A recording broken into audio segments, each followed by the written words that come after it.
फोनवरून जोडले गेलेले आहेत। रमेशजी, स्वागत आहे तुमचं जय महाराष्ट्रमध्ये। हो हो, नमस्कार, धन्यवाद। समस्त भारतवासियांसाठी अतिशय अभिमानाचा आणि असा हा आनंदाचा क्षण आहे, आपली प्रतिक्रिया?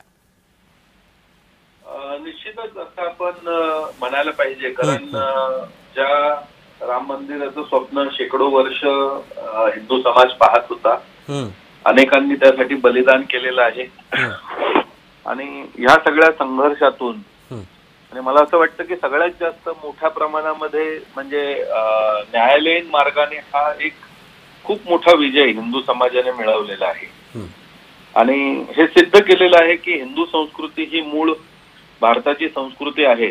त्यामुळे राम मंदिराच्या उत्खननामध्ये जे काही त्या ठिकाणी पुरावे सापडले आणि ज्या पुराव्यांच्या आधारे न्यायालयाला देखील मान्य करावं लागलं की तिथे राम मंदिराचीच जागा आहे, श्रीराम प्रभूंचा जन्म त्या ठिकाणी झालेला आहे, तर ही अतिशय आनंदाची गोष्ट आहे की त्या ठिकाणी पुन्हा एकदा राम मंदिर निर्माण होतंय।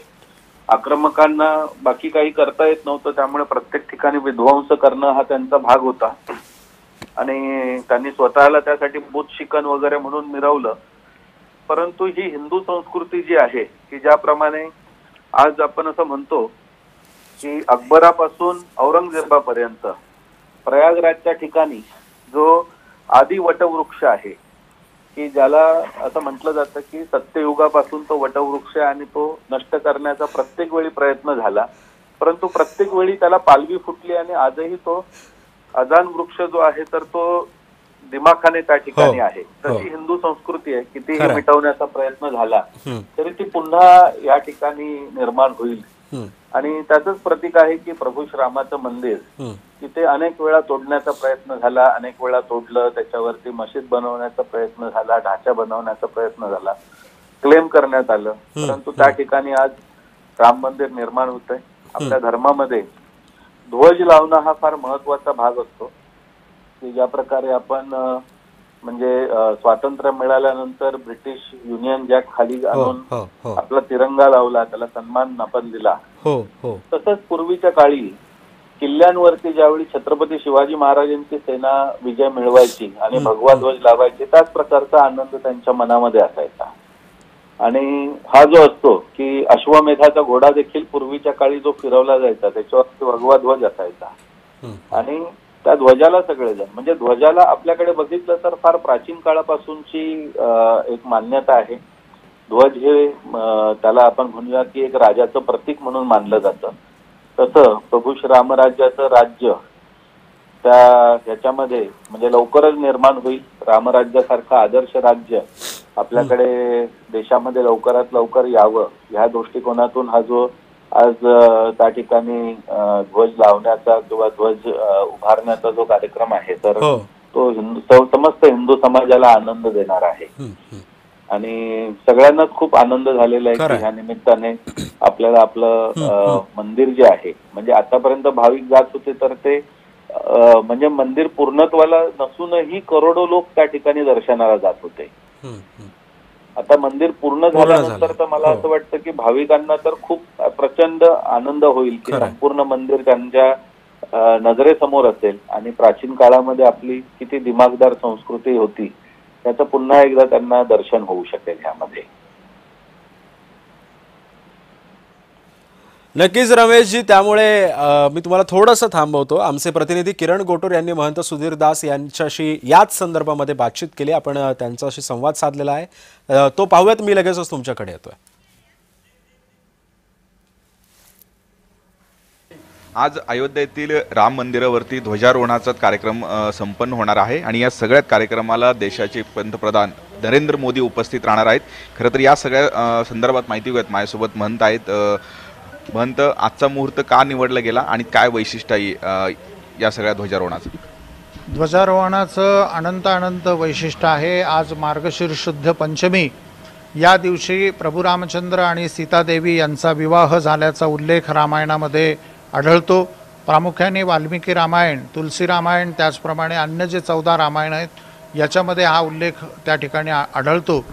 प्रभू रामचंद्रांचा जन्मदिवस देखील मंगळवार होता, विवाह दिवस देखील मंगळवार होता आणि आमचे सर्वांचे आराध्य हनुमानगडी जिथे हनुमंतरायाचं वास्तव्य आहे त्या हनुमंतरायांचा जन्मदिवस देखील मंगळवार सांगितलेला आहे.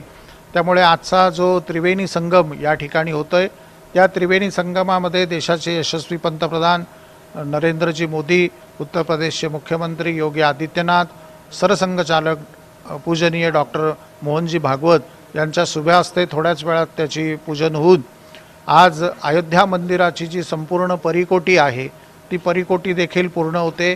त्यावरती असलेल्या विविध देवता त्यांचं पूजन देखील मोदींच्या हस्ते होऊन संपूर्ण मंदिर हे राष्ट्राला जगाला अर्पण केलं जातं. आणि जो वृक्ष आहे त्या वृक्षावरती कोविदार नावाचा वृक्ष आहे. हा कांचनार कॅटेगरीमध्ये असलेला प्रजाती वृक्ष त्या ठिकाणी रघुवंशाचं प्रतीक मानलं गेलं आहे. रघुवंशाच्या राजचिन्हावरती त्याचं चिन्हांकित होतं. असंख्य काळापासून अनेक राजे म्हणजे प्रभू रामचंद्रांच्या आधी 36 पिढ्या त्या ठिकाणी रामाच्या झाल्या. यांचंही त्या ध्वजावरती हे कोविदार वृक्ष होतं. सूर्यवंशी असल्यामुळे तिथे सूर्याचं चिन्ह आहे. त्याचप्रमाणे ओंकाराचं प्रतीक ब्रह्मा विष्णू महेश्वर आणि ओम अनाहत नादाचं वेदाचं चारी वेदांचं सर्व शास्त्राचं प्रतीक म्हणून ओम त्या ठिकाणी ठेवलं आहे. अशा पद्धतीचं संपूर्णपणे हे एकूणच वैशिष्ट्य आहे आणि या सगळ्या ध्वजारोहणाच्या अनुषंगाने अयोध्येमध्ये देखील उत्साहाचं वातावरण आहे. किरण गोटूर, जय महाराष्ट्र. आज त्यामुळे आपण पाहतोय की पंतप्रधान नरेंद्र मोदींच्या हस्ते हा धर्मध्वज फडकवला जाणार आहे. मी पुन्हा एकदा रमेशजी तुमच्याकडे येतोय. आपण बघितलं असेल तर जवळपास 500 वर्षांचा हा इतिहास आहे. म्हणजे 500 वर्ष लागली हे मंदिर उभं करायला. काय वाटतंय, काय त्रुटी होत्या की एवढा काळ लागला हे मंदिर उभं राहायला? ह्यामध्ये एक सगळ्यात महत्वाची गोष्ट जी आहे ती मुघल आक्रमणाच्या काळामध्ये ज्यावेळी औरंगजेबाने मंदिर ध्वस्त केलं आणि विविध मंदिरं ध्वस्त केली. त्याच्या अगोदरच्या काळातही बाबराने मंदिर ध्वस्त केली आणि ह्या आक्रमणांच्या काळात म्हणजे मुघल सत्ता विशेष करून उत्तर भारतामध्ये असल्यामुळे आपल्याला त्या ठिकाणी पुन्हा मंदिर बनवणं हे त्यांच्या शासन काळामध्ये शक्यच नव्हतं. त्यानंतरच्या काळामध्ये देखील बऱ्याचदा प्रयत्न झाले परंतु ते तेवढ्या प्रमाणामध्ये यशस्वी नाही झाले. ब्रिटिशांच्या काळापासून त्या जागेवरती हिंदू समाजाने हक्क सांगितला आणि त्या ठिकाणी मग आपला म्हणजे न्यायालयीन संघर्ष चालू झाला. तो खालच्या न्यायालयात, वरच्या न्यायालयात आणि अगदी उत्खननपासून सगळीकडे आपल्याला पुरावे देऊन सिद्ध करावं लागलं की होय ही आहे आमचीच भूमी आहे. म्हणजे तुर्क आणि मंगोल वंशाचा बाबर ज्याचा भारताशी काही संबंध नाही त्याच्या नावाचा ढाचा तिथे असू शकतो परंतु अयोध्येपासून सगळीकडे म्हणजे चित्रकूट आहे किंवा प्रभू श्रीरामाच्या जीवनामध्ये सगळे सांगितलेले सीतामढी आहे, नेपाळमध्ये जनकपूर आहे. म्हणजे प्रभू श्रीरामाचे वंशज आणि सगळं म्हणजे आतापर्यंतच आता सुद्धा जयपूरचे राजे जे आहेत तर ते जयपूरचे राजे त्यांच्या पूर्ण वंशावळीसह सांगतात की प्रभू श्रीरामाच्या वंशामध्येच आम्ही आहोत म्हणून. म्हणजे आजही तो वंश चालू आहे.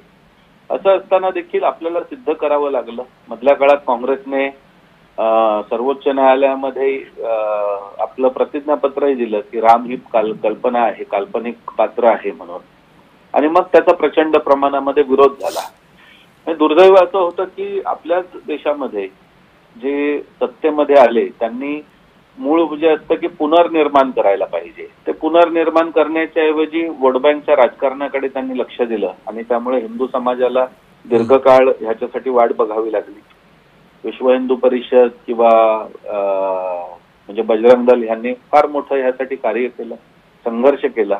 हा त्याच्या दृष्टिकोनातून महत्वाचा भाग आहे की आजही कोठारी बंधूंचं बलिदान विसरता येणार नाही आपल्याला.